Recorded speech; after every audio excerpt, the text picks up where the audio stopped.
Warahmatullahi wabarakatuh. Perkenalkan, saya Nurfalia Susanti, NIM 2104263. Di sini saya akan mempresentasikan terkait materi pada mata kuliah Administrasi Kependudukan dan Lingkungan Hidup. Di sini pada materi kelima, di mana materinya adalah kedudukan aspek kependudukan dalam meningkatkan kualitas kehidupan, di mana nanti juga disertai dengan contoh kasus kerusakan lingkungan dan dampaknya bagi kualitas kehidupan masyarakat. Nah, jika kita berbicara aspek kependudukan, tentu memiliki sebuah kedudukan gitu.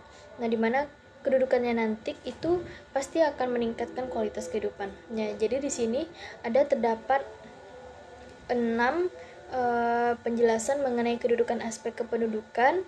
Jadi yang pertama adalah pertumbuhan penduduk, di mana pertumbuhan penduduk yang terjadi itu merupakan faktor yang sangat penting. Nah, jika pertumbuhan penduduk itu terlalu cepat, kemudian sumber daya seperti makanan, air, tempat tinggal itu akan menjadi lebih terbatas. Serta hal itu juga akan mempengaruhi kualitas kehidupan. Oleh karena itu, perencanaan keluarga dan program kontrol kelahiran dapat membantu mengendalikan pertumbuhan penduduk. Kemudian yang kedua, yaitu distribusi penduduk. Nah, di mana cara penduduk didistribusikan dalam suatu wilayah itu juga sangat berpengaruh. Pemerataan populasi dan pengembangan infrastruktur di daerah yang kurang berkembang itu dapat meningkatkan akses terhadap layanan kesehatan, pendidikan, dan juga lapangan pekerjaan. Kemudian yang ketiga, itu ada komposisi usia, di mana struktur usia penduduk seperti jumlah anak, kemudian jumlah anak yang terbagi menjadi ada juga yang dewasa dan juga lansia, itu juga sangat mempengaruhi kebutuhan sosial ekonomi masyarakat. Nah, populasi yang seimbang dalam hal usia itu dapat mengurangi tekanan terhadap sistem kesehatan dan pensiun, kemudian meningkatkan produktivitas serta meningkatkan kualitas hidup. Kemudian yang keempat itu ada pendidikan dan keterampilan, di mana kedudukannya adalah untuk meningkatkan pendidikan dan keterampilan penduduk itu dapat membuka sebuah peluang pekerjaan yang lebih baik, kemudian meningkatkan pendapatan serta memungkinkan partisipasi yang lebih besar dalam perekonomian. Ini berkontribusi positif pada kualitas kehidupan masyarakat. Nah, kemudian yang kelima itu ada kesehatan dan kesejahteraan, di mana aspek kesehatan penduduk seperti akses terhadap perawatan kesehatan yang berkualitas, kemudian pencegahan penyakit, dan perbaikan gizi itu sangatlah penting.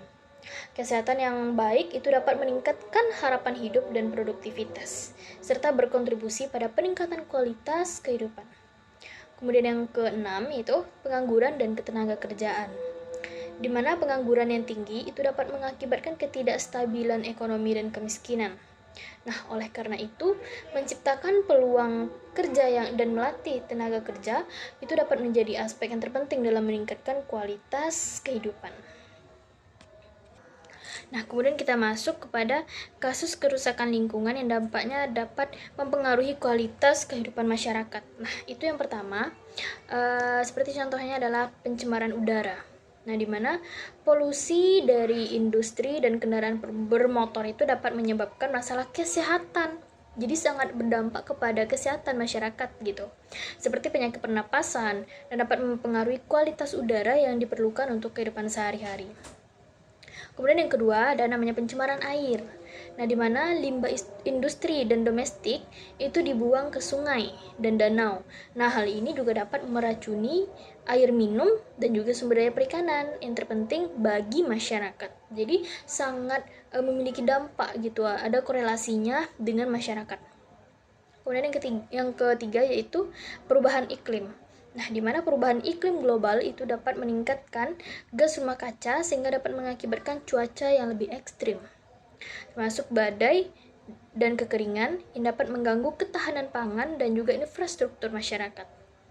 Kemudian yang kelima itu kerusakan lingkungan, di mana pengundulan lahan dan urbanisasi yang tidak dapat terkendali dapat menghilangkan lahan pertanian dan mengurangi akses masyarakat terhadap sumber daya alam.